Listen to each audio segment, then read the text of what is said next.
Raider Nation, what's going on? It's Mitchell Renz, your host of the Raiders Report. And coming up here on today's show, the Las Vegas Raiders cut one player and had a wide receiver in on a visit. So I said, shit, let's talk about it. Because this is exactly why you subscribe to the Raiders Report. I know that the NFL Draft is in the books. I know that we broke down all the UDFA signings. There's not many people that are still making content in the offseason. And if there's one thing I can promise you, I will keep you up to date on all things going on around the Raiders in May, June, July. You will get a video on this channel every single day during the offseason, so make sure you subscribe so you don't miss it. So the Silver and Black, they decided to move on from Tyreque Jones. They ended up cutting him literally like an hour ago as I'm sitting up here breaking this all down. He was a safety for the Silver and Black and really was only on our practice squad. Nobody really thought that Jones was going to end up making the 53-man roster, so this probably doesn't come as much as a surprise, especially with the Raiders signing a few safeties at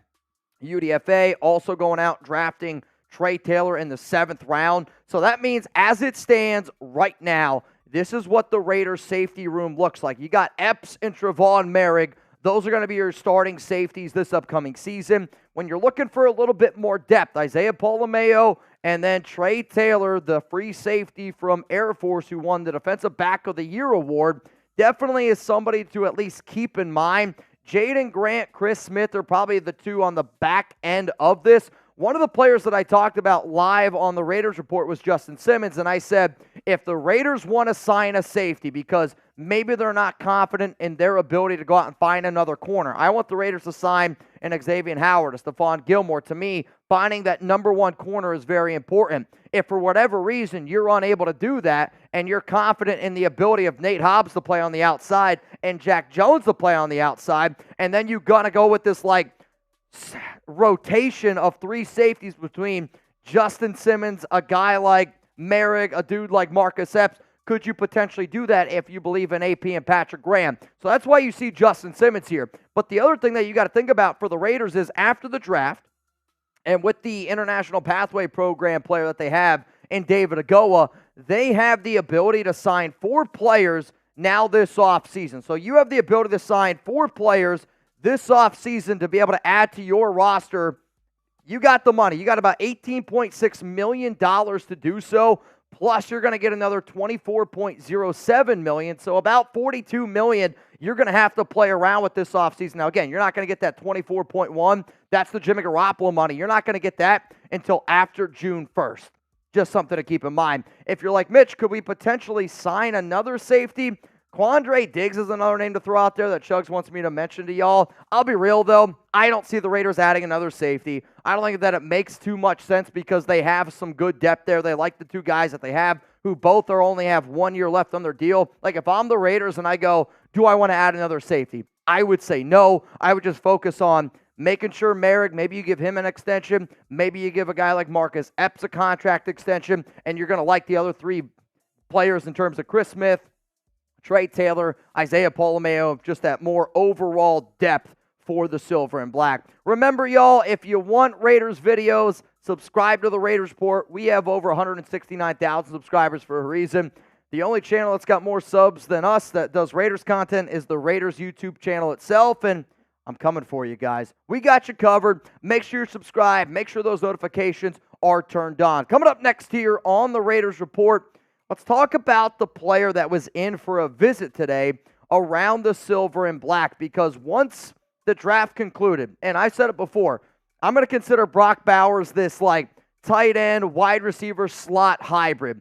But as it stands right now, if you don't consider Brock Bowers that slot wide receiver hybrid, the Raiders did not do anything in terms of the wide receiver position during the NFL draft. One of the players at Chugs, I got to give him credit, has brought up multiple times of, hey, could Telesco end up bringing his old buddy, Jalen Guyton, back? Well, he had a meeting today with the Las Vegas Raiders Monday, April 29th, which I don't really find is all that surprising the days after the draft, after UDFA signing. I also wonder if the Raiders decide to sign him today because sometimes when a player gets cut, that means that maybe they're trying to create a little bit of room to bring in an extra guy. Again, they do still have 4 spots available, but at 6'1", 212 pounds, had 10 catches last season, 89 yards and a touchdown. The other thing about Guyton, which, again, if you're trying to find a player like this and you didn't love maybe some of the younger players that you could have saw at the NFL draft or maybe a few of the UDFAs you weren't 100% sold on,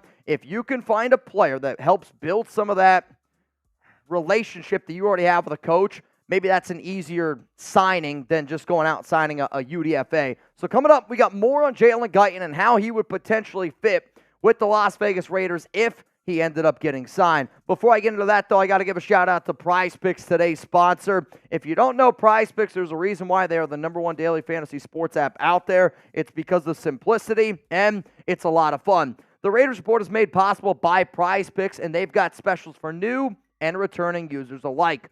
Just go to prizepicks.com/CLNS and make sure that you use code CLNS for a first-time deposit match up to $100. Prize Picks is really simple to play. I can make my picks and submit my entry in less than 60 seconds. Quick withdrawals, easy gameplay, and an enormous selection of players and stat types are what make Prize Picks the #1 daily fantasy sports app. Prize Picks is simple. You pick more, you pick less. You can do that for 2 to 6 player stat projections and watch the winnings roll in.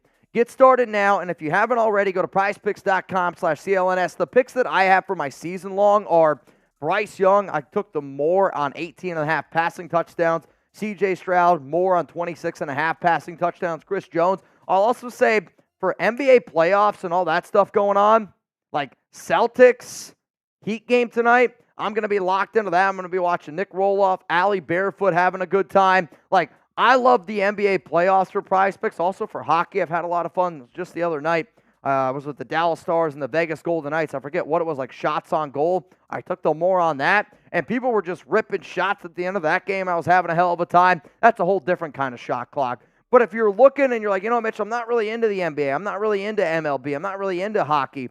You will be. All I need you to do, get started, put down like $5 or $10, and sometimes you have the chance up to win like $100 or something like that.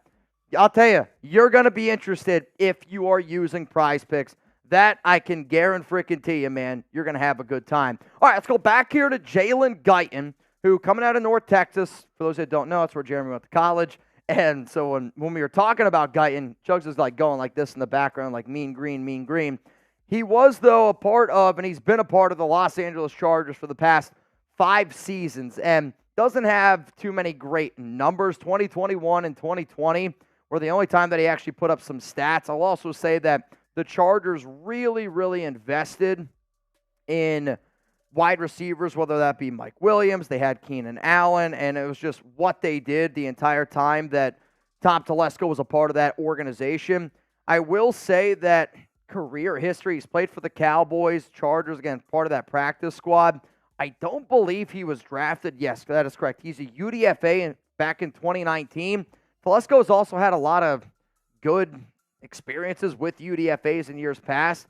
So Jalen Guyton, definitely a name to keep in mind.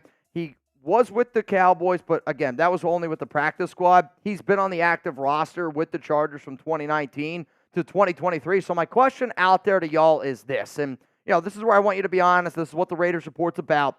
Should the Raiders sign Jalen Guyton? Give me a yes, give me a no, because when I was live on our show, I was talking about receivers, and I said, if I'm Las Vegas, I sign a guy.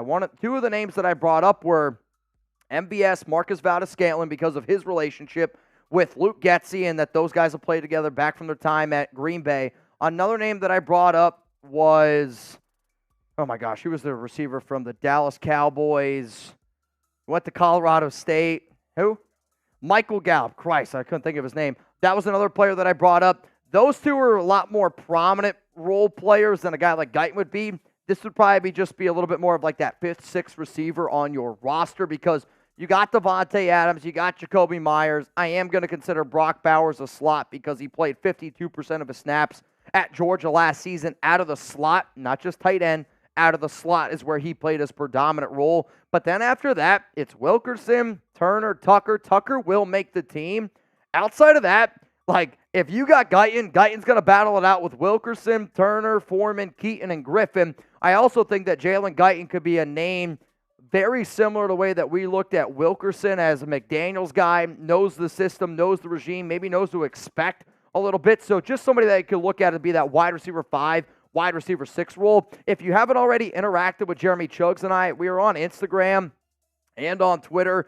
I know we do a lot of different crazy things on this show live. I will admit the easiest way to get in contact with Chugs is both on IG and on Twitter, so make sure you give him a follow. That way it's easy for him to find you in case, I don't know, you win a Raiders Report jersey. At Jeremy Chugs on Twitter, at Jeremy_Chugs on IG. I'm at Mitchell Renz 365 everywhere. So that's basically all we got on tap for you guys today on the Raiders Report. Again, they decided to move on from Tyreque Jones, cutting him, which now means they have 4 open roster spots. And I wanted to make this video here because the Raiders had a visit from a receiver, Jalen Guyton, who also has some of those previous ties from his time playing with the Chargers in the AFC West, which is something that this team has been looking for. A receiver is a position that they need in terms of depth. And then on top of that, with Tom Telesco, it would not surprise me at all if the Raiders signed Jalen Guyton probably in the next 24 to 48 hours.